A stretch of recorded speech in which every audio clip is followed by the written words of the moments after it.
The collective mind of the Zephalon Empire had processed trillions of data points about the species known as humans. They were catalogued as moderately dangerous, ranked somewhere between the aggressive Krell and the cunning Venorians. The Zephalon considered themselves superior in every measurable way, stronger, faster, more intelligent, and crucially, more civilized. They operated as a hive consciousness, perfect unity, no waste, no emotion, no chaos. Then they made first contact with Captain Marcus Osei of the Earth Alliance. "We are prepared to assimilate your species into the collective," the Zephalon ambassador transmitted through quantum frequencies. "Resistance is inefficient." Marcus, a grizzled veteran with scars from 2 wars and the laugh lines of someone who had survived the unsurvivable, simply smiled. "Appreciate the offer. But here's the thing about humans, we're kind of attached to being individuals." The collective mind found this response illogical and decided to demonstrate the futility of resistance. They deployed a single battleship, a vessel larger than Earth's moon, equipped with weapons that could vaporize continents. They transmitted an ultimatum: surrender in 1 hour, or face annihilation. Marcus did something that the collective mind had never encountered before: he laughed. Then he did something worse: he got angry. Within minutes, Earth's communication networks broadcast a message to every human on the planet.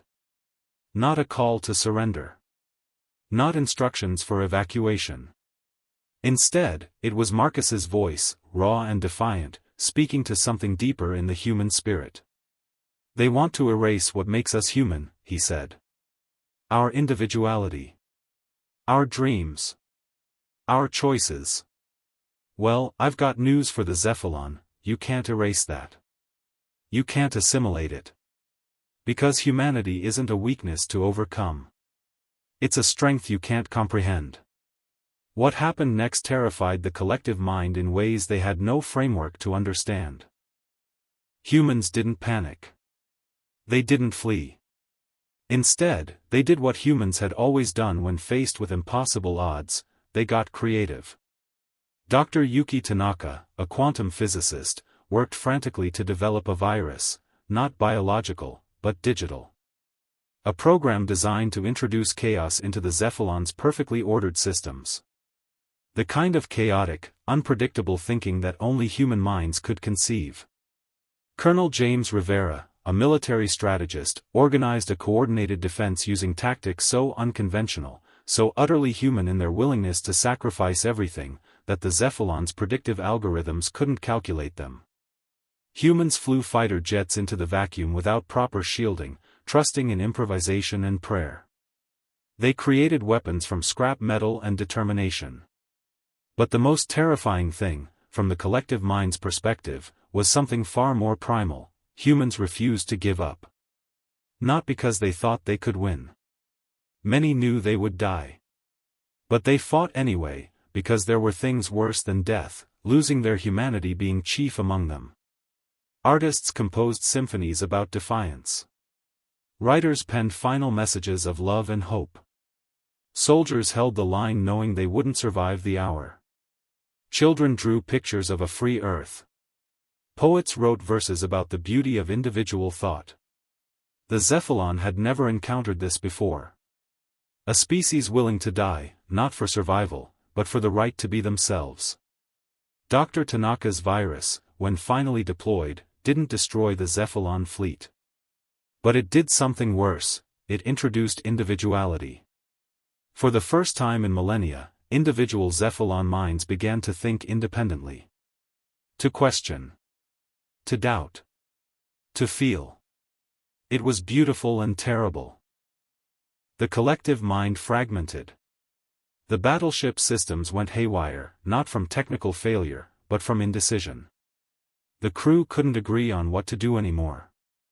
They weren't unified anymore. They were individuals, confused, frightened, and struggling to understand what it meant to be alone in their own minds. The Zephalon transmitted a message, but it was different now: not unified, but a chorus of individual voices, all speaking at once. "What have you done to us?" they asked, some voices terrified, others curious, a few almost grateful.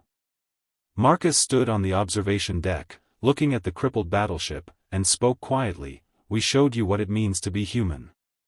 To think for yourself. To feel. To want something more than efficiency. Is this what you call freedom?" asked one of the individual Zephalon voices, a former drone operator named Velrath, experiencing independent thought for the first time. "Yeah," Marcus said, and his voice carried the weight of every human who had ever fought for that precious, messy, beautiful thing. "It's terrifying and wonderful, and sometimes it makes no sense at all. But it's ours." The Zephalon battleship didn't attack. Instead, it went silent as millions of newly individual minds processed what consciousness truly meant. And on Earth below, humans looked up at the stars and understood something profound. Their greatest strength wasn't their weapons or their technology. It was their refusal to stop being themselves, no matter the cost. That was the real horror to their enemies, and the real hope for the galaxy. Kindly like and subscribe channel. Thank you.